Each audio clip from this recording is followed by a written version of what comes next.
Hello and welcome back to my channel and welcome back to my Candid with Cancer series. This is the penultimate episode. I can't believe I've got so far. I can't believe we've got so far. It's been big for me to open up like this, and I know it's very much about me, but I hope everyone watching this has enjoyed it and can take something from it, even if it's just to know the way you're feeling, the way you are. You are not alone. This is you. You are who you're supposed to be. Anyway, without further ado, let's get straight in to Candid with Cancer. Candid with Cancer 19, my mental health. The depression, the anxiety, the panic attacks. They're crippling, just crippling. And they never go away. They're with you for life. I used to think the depression would come and go, but it didn't. You adapt to live with it. Just when you injure yourself and compensate with the other parts of your body. And I never realized this. You don't lose the anxiety or the panic attacks. You learn to notice them. You learn to work on them. What triggers it? Why it gets triggered? But they are a trifecta. The depression, anxiety, and panic attacks. They all have to be in harmony because as soon as one is out, the rest shortly follow. And you spiral, you plummet, and it becomes impossible to separate them. They're always there, and I know they always will be. What's hard and what I would question is, would I have been like this before the cancer?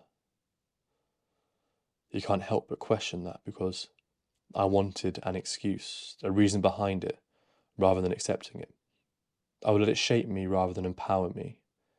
This was the same with a lot, but this one stands out. But I have to come to accept it.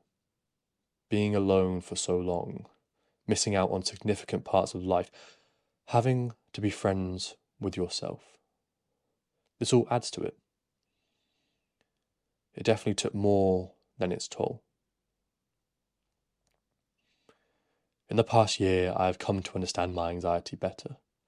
When I would constantly worry, just panic without being able to put a finger on why. The fears and guilts of life, allowing the anxiety to lead my life. I've never been scared of dying. Not just like going out and dying in a car crash, but I am scared of relapsing again. Relapsing and knowing I will die. Knowing if that happened, I would be letting people down. I would be hurting the people who love me, who have devoted so much time and love to me. And I would just disappear because of something out of my control. And I would hurt the people or person who means the most to me in the world. I'll cause them such pain and heartbreak, and there is nothing I could do about it. I've worked so hard to be here, to be alive, to be able to love. To hurt someone I love would destroy me. I never wanted this to be the case, and I kept it at the back of my mind because I didn't want to believe it. But it's the truth. For many of the reasons I've mentioned throughout my writing, I had this fear of dying from cancer, or someone I love will die and leave me. And it crippled me. It gave me this fear that I'm constantly running out of time. So, I would struggle to commit to anything. Whether that be a week, a month, a year, I would struggle to commit to it because I was scared that I wouldn't be alive when it comes to it. I was scared I'll hurt the person I love the most. I was scared for many years about travelling and committing to the future.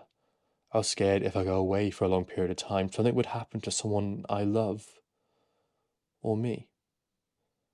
I was scared I would commit to a career and then, after all the hard work, I would die.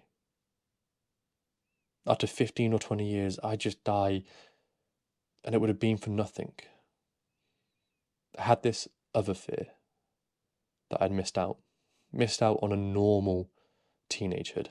I missed out on experiences boys and girls my age should have done. For years, I'd felt like I'd been playing catch up constantly, and I had a time frame to get experiences done, even if it was experiences I didn't enjoy or didn't want to do. And it all sent back to wanting to be normal. I just didn't know how this had affected me, and I just kept using it as an excuse because I didn't want to accept that this was the set of cards I'd been dealt, and I had to play along. I just didn't know how to play along in a way where I would be fulfilled. I tried to play a game with cards I didn't have. Below is a piece I wrote before I knew what love was. True love. Before my perspective of life changed. Before I knew what love really means in all walks of life. I'm scared, you know. Scared that when I fall in love, I'll get ill again. I'm scared that I'll get ill again and that I'll have to put them through suffering. Suffering that is out of their control, where they can't do anything.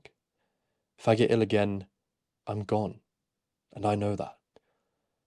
I'm not scared about getting ill or dying. I'm scared that I'll hurt other people. And I don't want that. I don't want to hurt others, especially people who mean the most to me. My family, my best friends, the person I love the most, who means the most to me. I'm scared to fall in love because of that. I push people away because of that, because I don't want to hurt them. I'm scared to show my full self because I'm not sure I'll be around forever. I want to protect them. The last thing I want is to open myself up to someone, make them that special person in my life, just to leave them. I don't want to do that. If I can avoid hurting someone, I want to. I'm not scared myself, just scared for others. What I'm saying is, I don't want to hurt anyone. Though this blog has very much been about my experiences with cancer and mental health and highlights the negatives, I can't help but emphasize that there are also so many positives, so many values, morals, and life lessons I have learned, particularly in the last year, which I wouldn't change for the world. I wouldn't change any of my experiences because it has made me, me. And these are the values and morals in which I value highly and live by, even though I'm still learning and adapting. This is a very light dusting of what I will write about after the new year to conclude my blog. And this is what I am looking forward to writing about the most. I think we can all learn a lot from them.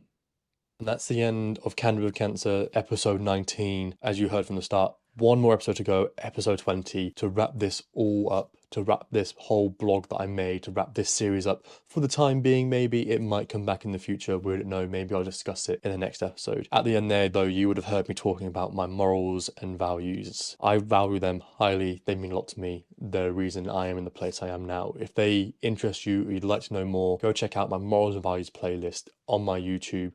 Either be a link up here, maybe a link in the description. If not, head to my YouTube page and you'll find it. If you've liked this series, you would love that series too. Thank you all for watching, and I'll see you next week.